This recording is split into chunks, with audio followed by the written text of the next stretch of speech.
Good morning friends. आज मैं आप लोगों को इस लेक्चर में बताऊंगी कि हम किस तरीके से स्ट्रक्चर पैडिंग की प्रॉब्लम को सॉल्व कर सकते हैं।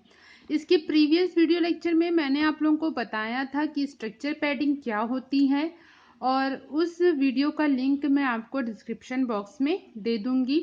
तो देखते हैं कि हम किस तरीके से स्ट्रक्चर पैडिंग को रिसॉल्व कर सकते हैं, किस तरीके से हम स्ट्रक्चर पैडिंग की प्रॉब्लम को अपने प्रोग्राम से मतलब स्ट्रक्चर के जो मेमोरी अलाइनमेंट है उसे हम कैसे रिसॉल्व कर सकते हैं। How to avoid structure padding in C. तो जैसे कि मैंने बताया कि स्ट्रक्चर पैडिंग की प्रॉब्लम इसलिए अकर होती है कि जब हमने अपने स्ट्रक्चर को डिफाइन किया है और वो उनके डिफाइंड डेटा मेंबर के हिसाब से अगर मेमोरी में स्पेस नहीं लेता है, अगर एक्स्ट्रा स्पेस लेता है, तो उसे हम स्ट्रक्चर पैडिंग कहते हैं। स्ट्रक्चर पैडिंग जब हम अपने स्ट्रक्चर को डिक्लेयर करते हैं तो स्ट्रक्चर का मेमोरी अलाइनमेंट जो है वो हमारे कंपाइलर पर डिपेंड करता है। स्ट्रक्चर पैडिंग की जो प्रॉब्लम है, जो स्ट्रक्चर पैडिंग का जो ये प्रोसेस है, ये जो है इनबिल्ट प्रोसेस है जो कि हमारे कंपाइलर पर डिपेंड करता है। हमारे सिस्टम के आर्किटेक्चर, प्रोसेसर आर्किटेक्चर पर भी डिपेंड करता है कि किस तरीके से हमारा जो स्ट्रक्चर है मेमोरी में अपनी स्पेस क्रिएट करेगा, अपनी स्पेस को स्पेस अलाइन करेगा, अपने मेमोरी में अपनी एक जगह बनाएगा। तो स्ट्रक्चर पैडिंग की प्रॉब्लम को दूर करने के लिए हम यहाँ पर जो मेथड यूज़ करेंगे वो होगा हमारा using hash pragma pack of N directives. हम इस डायरेक्टिव्स का यूज़ करके स्ट्रक्चर पैडिंग की प्रॉब्लम को रिसॉल्व कर सकते हैं। उसे हम मतलब हम अपने स्ट्रक्चर का जब मेमोरी अलाइनमेंट हो रहा है तो उसे जो एक्स्ट्रा स्पेस लेना है उससे हम इसे इस डायरेक्टरी का यूज़ करके रिड्यूस कर सकते हैं। यहाँ पर जो प्राग्मा पैक ऑफ एन है ये एक डायरेक्टिव्स है, एक कंपाइलर डायरेक्टिव्स है जो कि यूज़र के अकॉर्डिंगली मेमोरी में स्ट्रक्चर मेंबर को अलाइन करने में हेल्प करती हैं। जैसे कि आप यहाँ पे देख रहे हैं हमारा जो जैसे कि मैंने यहाँ पे देखिए स्टार्टिंग में यहाँ पर हैश लगा हुआ है, तो ये एक लाइब्रेरी,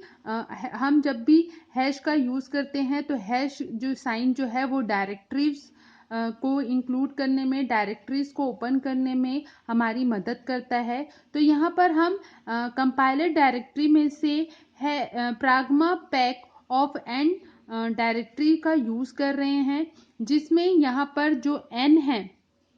ये उस मेमोरी अलाइनमेंट को बताएगा जिसके अकॉर्डिंगली स्ट्रक्चर मेमोरी को अलाइन करना है। अगर हमें अपने स्ट्रक्चर मेंबर को 1 बाइट मेमोरी में अलाइन करना है तो हमें यहाँ पर 1 लिखना होगा। अगर हमें अपने स्ट्रक्चर मेंबर को 2 बाइट मेमोरी में अलाइन करना है तो हमें यहाँ पर 2 बाइट लिखना होगा। हैश प्राग्मा पैक डायरेक्टरीज जो है वो कंपाइलर को इंस्ट्रक्ट करती है कि स्ट्रक्चर मेंबर को किस पर्टिकुलर अलाइनमेंट से अलाइन करना है, मेमोरी में उसे कितना स्पेस देना है। Instruct the compiler to pack structure member with the particular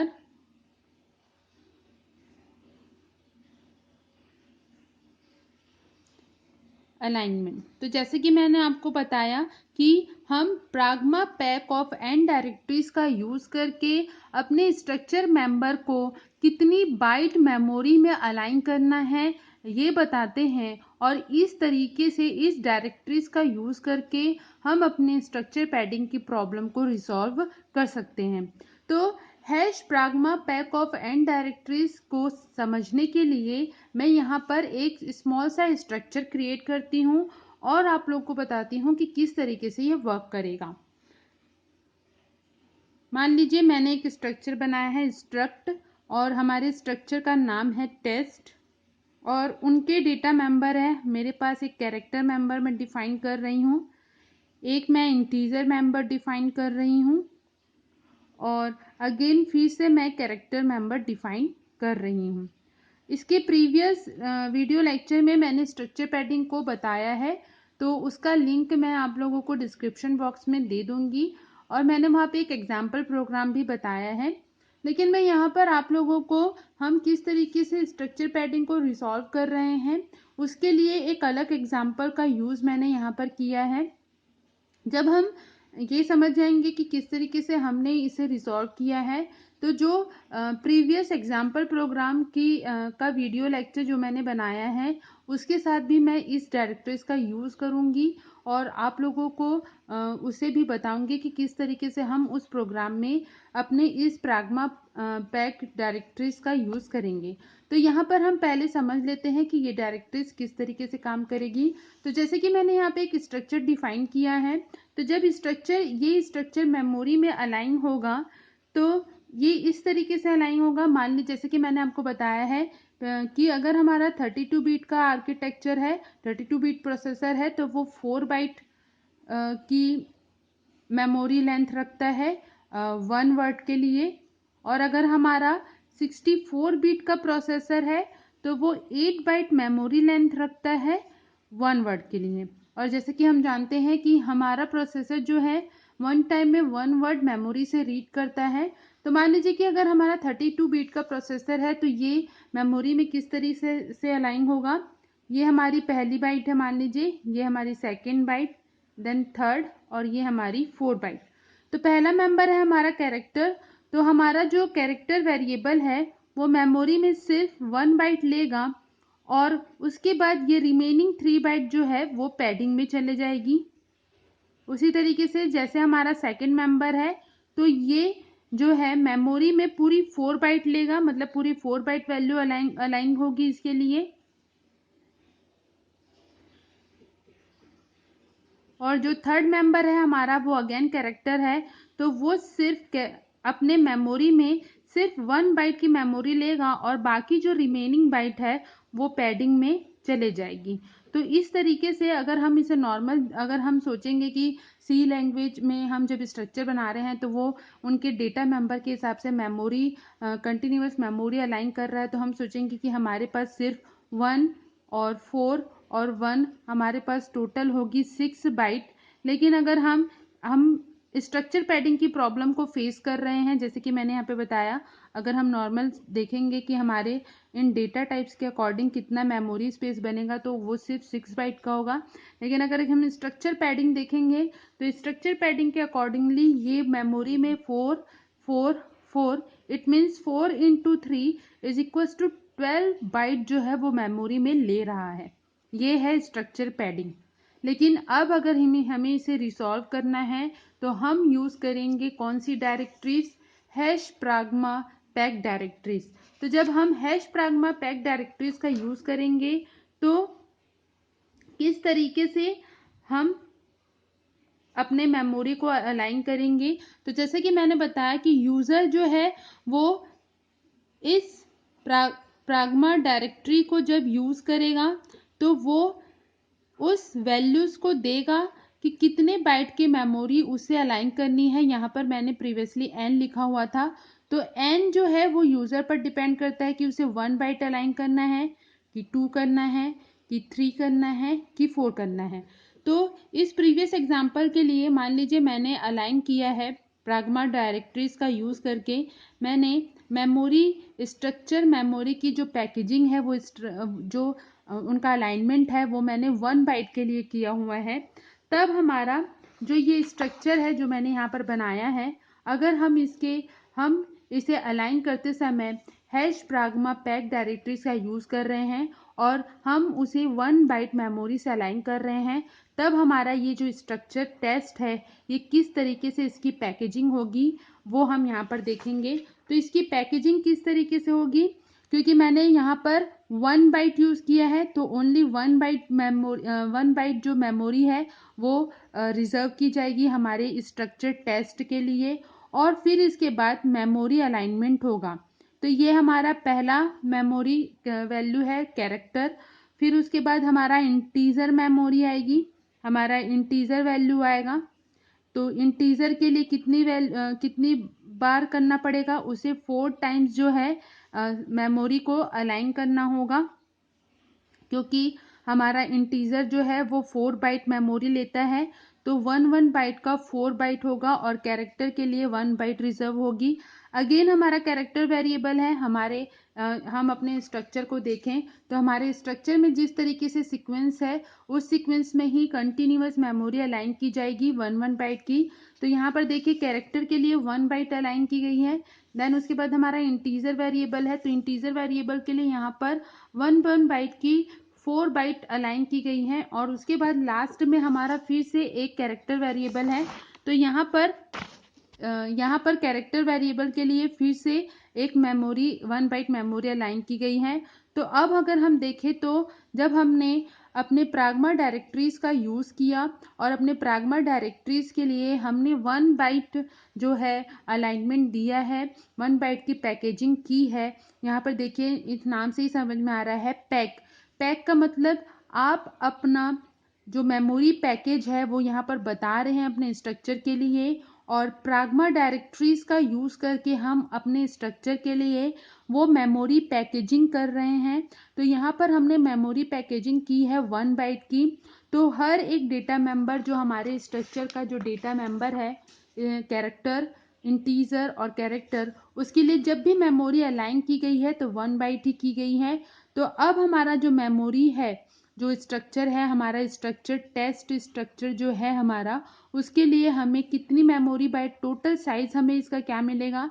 जब हम साइज ऑफ ऑपरेटर का यूज़ करके टेस्ट की टोटल मेमोरी साइज को निकालेंगे तब हमें मिलेगा 4 + 1 = 6 बाइट। तो इस तरीके से जब हम हैश प्राग्मा पैक डायरेक्टरीज का यूज़ करेंगे तो हम कंपाइलर को इंस्ट्रक्ट करेंगे, हमारा जो प्राग्मा डायरेक्टरीज है, प्राग्मा पैक डायरेक्टरीज है, ये कंपाइलर को इंस्ट्रक्ट करता है कि कितने बाइट की मेमोरी अलाइन करना है स्ट्रक्चर की पैकेजिंग करने के लिए, मेमोरी पैकेजिंग करने के लिए। तो यहाँ पर जैसे मैंने 1 बाइट लिया है, तो हमारे स्ट्रक्चर टेस्ट के जितने भी डेटा मेंबर है, हमारे पास 3 डेटा मेंबर थे, character, integer, then again character, तो उनके अकॉर्डिंगली यहाँ पर मेमोरी अलाइन की गई है।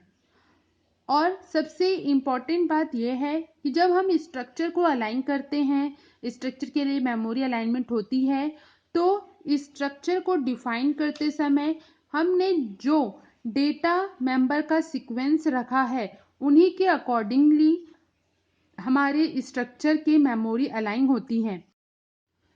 तो जैसे कि मैंने बताया कि जब स्ट्रक्चर को हम डिक्लेयर करते हैं तो उनके लिए जो हमने स्ट्रक्चर को जब डिक्लेयर किया है तो हमने जिस स्ट्रक्चर को जिस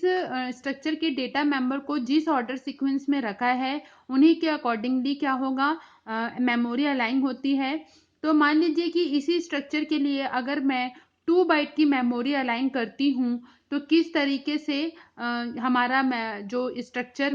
की मेमोरी अलाइनमेंट होगी। तो देखते हैं, जैसे कि मान लीजिए कि मैंने 2 बाइट मेमोरी अलाइन की है, तो हमारे स्ट्रक्चर टेस्ट के लिए किस तरीके से मेमोरी जो है अलाइन होगी। तो जैसे कि ये हमारा 2 बाइट का सीक्वेंस है, तो हमारा पहला स्ट्रक्चर मेंबर है कैरेक्टर, तो कैरेक्टर के लिए 2 बाइट ऑक्यूपाई कर दी जाएगी, जिसमें से 1 बाइट में हमारा जो वर्ड है वो आएगा और नेक्स्ट जो बाइट है वो पैडिंग में चले जाएगी। नेक्स्ट वेरिएबल था, नेक्स्ट डेटा मेंबर था हमारा इंटीजर, तो वो पूरी 2 बाइट यूज़ कर लेगा। नेक्स्ट फिर सीक्वेंस में 2 बाइट अगेन यूज़ कर लेगा और उसके बाद फिर से हमारा जो डेटा मेंबर है वो है कैरेक्टर, तो वो 2 बाइट तो मेमोरी पैकिंग होगी उसके लिए, लेकिन वो सिर्फ 1 बाइट यूज़ करेगा और नेक्स्ट बाइट जो है वो पैडिंग में चली जाएगी। तो इसीलिए मैं कह रही हूँ कि स्ट्रक्चर की जब मेमोरी अलाइनमेंट होती है तो उनका स्ट्रक्चर को डिक्लेयर जब हमने किया है तो उनका जो ऑर्डर सीक्वेंस है, डाटा मेंबर का जो ऑर्डर सीक्वेंस है, उसके कारण जो है स्ट्रक्चर पैडिंग की प्रॉब्लम हम फेस करते हैं। अगर मान लीजिए मैं इस स्ट्रक्चर टेस्ट में जो इनके डेटा मेंबर हैं उनका ऑर्डर सीक्वेंस बदल देती हूँ। मान लीजिए मैं अपने स्ट्रक्चर को डिफाइन करती हूँ, सेम स्ट्रक्चर को, जैसे कि मैंने पहले कैरेक्टर ले लिया है, स्ट्रक्चर टेस्ट मैंने यहाँ पे बनाया है, और इस स्ट्रक्चर टेस्ट में हमारा पहला मेंबर है कैरेक्टर, अगेन दूसरा मेंबर है, फिर से मैंने कैरेक्टर लिया है, कैरेक्टर सेम है, बस मैं यहाँ पर इनका ऑर्डर सीक्वेंस जो है, जो इनका जनरेशन है, जो इनका ऑर्डर है, उन्हें मैं चेंज कर रही हूँ, और लास्ट में मैंने यहाँ पे लिखा है हमारा इंटीजर वेरिएबल। और अब हम जब इसके लिए 2 बाइट की मेमोरी अलाइन करेंगे प्राग्मा पैक डायरेक्टरीज का यूज़ करके, जब हम इसके लिए 2 बाइट की मेमोरी अलाइन करेंगे तो किस तरीके से ये मेमोरी में अलाइन होगा वो यहाँ पर हम देखते हैं। तो जैसे कि 2 बाइट अलाइन किए हैं तो 1 बाइट, देन ये हमारा सेकंड बाइट, तो पहली बाइट में पहला कैरेक्टर वेरिएबल आ जाएगा, दूसरी बाइट सीक्वेंस में दूसरा कैरेक्टर वेरिएबल आ जाएगा, और तीसरे में फिर आगे मतलब नेक्स्ट फिर से जब मेमोरी अलाइन की जाएगी तो इंटीजर वेरिएबल है, तो इंटीजर वेरिएबल जैसे कि 4 बाइट ले रहा है तो उनके लिए फिर से 2 बाइट की जो है मेमोरी वैल्यू जो है वो यहाँ पर अरेंज होगी। तो यहाँ पर जब इस तरीके से मेमोरी अलाइनमेंट होगी तो इस मेमोरी अलाइनमेंट का इसका जो टोटल साइज है वो आपका आएगा 3 × 2 इज इक्वल्स टू 6 बाइट। तो देखिए यहाँ पर एक छोटा सा डिफरेंस हमको देखने को मिल रहा है कि जब हम ऑर्डर मतलब डेटा मेंबर का ऑर्डर सीक्वेंस चेंज कर दे रहे हैं तब हमारी पैडिंग की प्रॉब्लम यहाँ पर हमें फेस नहीं करनी पड़ रही है, और हमने जो अलाइनमेंट मतलब हैश प्राग्मा पैक ऑफ 2 का यूज करके हमने 2 बाइट की मेमोरी अलाइन की है, और वो भी पूरी यूज हुई है, पूरी अलाइनमेंट हुई है, कोई भी बीच में पैडिंग की प्रॉब्लम हमने नहीं फेस की है। हमने जो पैकेजिंग की है 2 बाइट मेमोरी की वो सारी यूज हुई है, और यहाँ पर हमने सिर्फ ये किया है कि हम अपने स्ट्रक्चर का जो स्ट्रक्चर के डेटा मेंबर जो हमने डिफाइन किए हैं उनके सीक्वेंस को हमने बदला है, जिससे हमें यहाँ पर पैडिंग की प्रॉब्लम फेस नहीं करनी पड़ रही है। तो ये बहुत इंपॉर्टेंट है कि जब हम स्ट्रक्चर को डिक्लेयर कर रहे हैं तो उनके डेटा मेंबर के ऑर्डर सीक्वेंस पर भी डिपेंड करता है कि पैडिंग की प्रॉब्लम फेस होगी कि नहीं होगी। जैसे कि इसके प्रीवियसली मैंने यहाँ पर जब डेटा सीक्वेंस नहीं चेंज किया था तो हम देख रहे थे कि यहाँ पर पैडिंग की प्रॉब्लम 2 बाइट में कैरेक्टर के लिए हम फेस कर रहे थे, और जैसे ही हमने स्ट्रक्चर का डेटा मेंबर का अलाइनमेंट डेटा मेंबर का ऑकरेंस उनका जो यहाँ पर ऑर्डर है जैसे ही मैंने उसे चेंज किया है हमारी पैडिंग की प्रॉब्लम भी जो है रिजॉल्व हो गई है। और जब हमने इसे चेंज नहीं किया था तब भी हम पैक 2 जब हम प्राग्मा पैक का यूज़ करके कंपाइलर को इंस्ट्रक्ट कर रहे थे कि इस स्ट्रक्चर टेस्ट के लिए वो 2 बाइट की अलाइनमेंट करे, तब भी हमारे पास पैडिंग की प्रॉब्लम आ रही थी, और इस समय हमारे पास मेमोरी बाइट थी क्योंकि हमारे पास हमने जब मेमोरी स्पेस क्रिएट किया था तो हमें 4 मेमोरी स्पेस हमने 2 बाइट का क्रिएट किया था, तो 4 × 2 मतलब सेम स्ट्रक्चर के लिए हमें हमारे पास 8 बाइट जो है वो जनरेट हो रही थी, जिसमें से 2 बाइट जो है मतलब 1 बाइट यहाँ और 1 बाइट यहाँ, ये 2 बाइट जो है वो एक्स्ट्रा थी। लेकिन जब हमने अपने स्ट्रक्चर के सीक्वेंस को, हमारे पुराने स्ट्रक्चर का सीक्वेंस है कैरेक्टर देन इंटीजर फिर कैरेक्टर, अगर हमने इसके लिए 2 बाइट मेमोरी अलाइन की थी तो वो कुछ इस तरीके से था, लेकिन जब हमने स्ट्रक्चर के डेटा मेंबर के सीक्वेंस को चेंज किया और हमने अपने इस स्ट्रक्चर को हैश प्राग्मा पैक का यूज़ करके अलाइन किया, उसके लिए मेमोरी की पैकेजिंग की, तब हमारे पास हमारा जो मेमोरी अलाइनमेंट है हमारे स्ट्रक्चर टेस्ट के लिए वो कुछ इस तरीके का आया। और इसमें हमारे पास जितना अलाइनमेंट मतलब जितनी मेमोरी हमको चाहिए थी हमारे डेटा मेंबर को अलाइन करने के लिए वो हमने यूज़ की 1 बाइट कैरेक्टर के लिए, 1 बाइट फिर कैरेक्टर मेंबर के लिए, और 4 बाइट हमारे इंटीजर मेंबर के लिए। तो जिससे हमारे पास हमने 3 स्पेस एलोकेट किए, 1 byte then 1 byte then 1 byte, और ये 3 स्पेस हमारे कितने हैं, 2 बाइट के हैं। तो हमारा टोटल मेमोरी बाइट जो है हमारे पूरे इस स्ट्रक्चर का जो टोटल मेमोरी बाइट है वो कितना आया, 6 बाइट। तो इस तरीके से हम अपने स्ट्रक्चर पैडिंग के प्रॉब्लम को अवॉइड कर सकते हैं हैश प्राग्मा पैक डायरेक्टरीज का यूज करके। यहाँ पर ध्यान देने वाली बात यह है कि यहाँ पर जो ये पैकेजिंग है ये हम कंपाइलर को इंस्ट्रक्ट करते हैं इस डायरेक्टरीज का यूज करके कि किस तरीके से हम अपने स्ट्रक्चर के जो डेटा मेंबर है, जो नेक्स्ट डेटा मेंबर है, एक डेटा के बाद डेटा मेंबर के बाद जो नेक्स्ट डेटा मेंबर आने वाला है उसके लिए हम इंस्ट्रक्ट करते हैं कि कितने बाइट का मेमोरी अलाइनमेंट हम करेंगे। तो हम hash pragma pack of N directories का यूज करके अपने स्ट्रक्चर पैडिंग की प्रॉब्लम को अवॉइड कर सकते हैं। और यहाँ पर जो एन है ये यूजर पर डिपेंड करता है कि वो 1 बाइट की मेमोरी अलाइन करेगा कि 2 बाइट की करेगा कि 3 बाइट की करेगा। तो इस तरीके से हम अपने स्ट्रक्चर पैडिंग की प्रॉब्लम को सॉल्व कर सकते हैं। ओके, थैंक यू फ्रेंड्स, मेरे वीडियोस को देखने के लिए, उन्हें लाइक करने के लिए और मेरे चैनल को सब्सक्राइब करने के लिए। अगर आपको कोई भी क्वेरी होती है तो आप मुझसे कमेंट बॉक्स पे कमेंट करके पूछ सकते हैं, और आप मेरे फेसबुक पेज को भी फॉलो कर सकते हैं। मेरे फेसबुक पेज का भी नाम मेरे चैनल के नाम पर है, Pinky Learnopedia academy. Okay, thank you friends.